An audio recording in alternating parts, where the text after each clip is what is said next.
मेरे प्यारे बच्चे, मैं जानता हूँ कि तुम्हारे मन में बहुत उथल पुथल चल रही है और तुम मुझसे कह रहे हो कि बाबा, मुझे समझ नहीं आ रहा कि मैं आपसे कितनी और क्या प्रार्थना करूँ।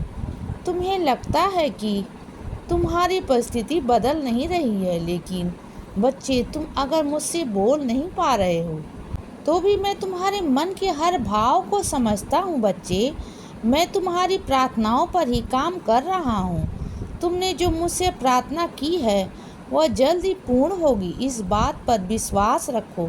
और दूसरे तुमसे क्या कह रहे हैं उस पर ध्यान मत दो बच्चे, क्योंकि उनसे तुम्हारे लिए मैं लड़ूंगा। मैं जानता हूँ कि ऐसी परेशानियों के बीच तुम्हारा मुझ पर विश्वास रखना थोड़ा कठिन होता है, लेकिन अगर तुम अपने नकारात्मक विचारों को छोड़कर मुझ पर पूर्ण विश्वास करोगे, तुम्हें हमेशा मेरे होने का एहसास होता रहेगा। मेरे बच्चे, चाहे तुम मुझ पर विश्वास करो या ना करो, तुम मेरे बच्चे हो और मेरी जिम्मेदारी हो।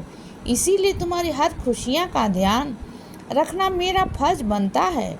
तुम जिससे प्यार करते हो वो इंसान के अंदर भी तुम्हारी तरह खूबियाँ और कमियाँ हैं। इसीलिए जो जैसा है उसे वैसा स्वीकार करो, बदलने की कोशिश ना करो।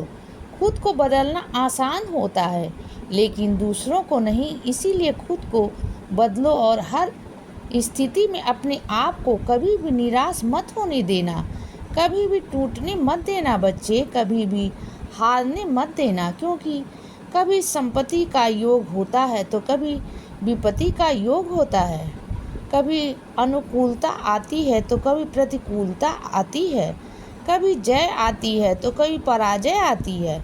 मेरे बच्चे, ये जीवन है तो द्वंद्व तो चलते रहेंगे, चाहे कोई भी हो, सबके जीवन में आते हैं। इसीलिए कभी भी निराश मत होना, हर स्थिति में आगे बढ़ते रहना और खुद को कभी भी टूटने मत देना। ईश्वर है, हर परिस्थिति में तुम्हें संभाल लेंगे, इस बात पर विश्वास रखो और अपने जीवन में हमेशा नाम जप करो।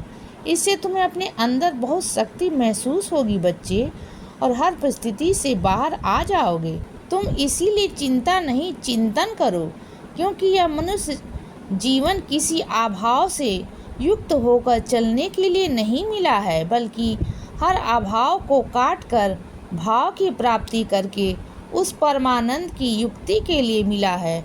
इसीलिए कोई भी अभाव तुम्हें असंतुष्ट नहीं कर सकता। हमारे पास ये नहीं है, हमारे पास वो नहीं है, यह अभाव है। अगर कुछ नहीं है तो मेरे पास तो ईश्वर है, यह विश्वास होना चाहिए। तभी तुम अपने जीवन में आगे बढ़ पाओगे बच्चे, और हमेशा खुश रह पाओगे। तुम्हारे जीवन के दुख को काटने की सबसे अच्छी दवा है कि बस ईश्वर का नाम जप करो। किसी से भी आशीर्वाद मत मांगो, बस उस ईश्वर का नाम लो, अपने बाबा का नाम लो। बस इसी से तुम्हारे जीवन का कल्याण हो जाएगा बच्चे, तुम्हारे जीवन का मंगल हो जाएगा, और इसी से तुम अपने जीवन में वह सब कुछ पा लोगे जो तुम पाना चाहते हो। बस अपने ईश्वर के प्रति अटूट विश्वास होना चाहिए कि वह जो भी करेंगे उसमें मेरा हित ही छुपा होगा, उसमें मेरा भला ही छुपा होगा। मेरे बच्चे, मैं तुमसे हमेशा ये कहता हूँ कि अपने कर्मों पर नज़र रखो। आज नहीं तो कल तुम्हें तुम्हारे कर्मों का फल भोगना ही होगा, फिर चाहे वो अच्छे कर्म हो या बुरे हों। इसीलिए जितना हो सके उतना सबके लिए अच्छा करो, और अच्छा कर्म तो करना ही है तुम्हें, लेकिन उसके साथ अपनी सोच भी अच्छाई लानी है। यदि तुम किसी के लिए बुरा सोचते भी हो तो वह भी तुम्हारा बुरा कर्म बन जाता है। इसीलिए अपनी सोच भी अच्छी रखो बच्चे, और हमेशा सच बोलो और हमेशा सच के साथ ही खड़े रहो। ऐसा करने से तुम्हारे जीवन में तुम्हें कभी भी किसी भी बात का भय नहीं रहेगा, क्योंकि तुम्हें पता है कि तुम सही हो और हमेशा सच के साथ खड़े हो। मेरे बच्चे, अपने घर में रोज़ शाम को मेरे सामने दिया जलाओ और धूप जलाओ।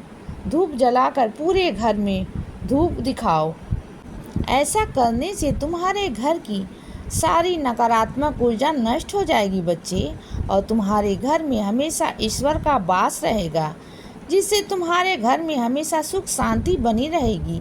क्योंकि जहाँ सुख शांति बनी रहती है वहाँ माँ लक्ष्मी का वास होता है।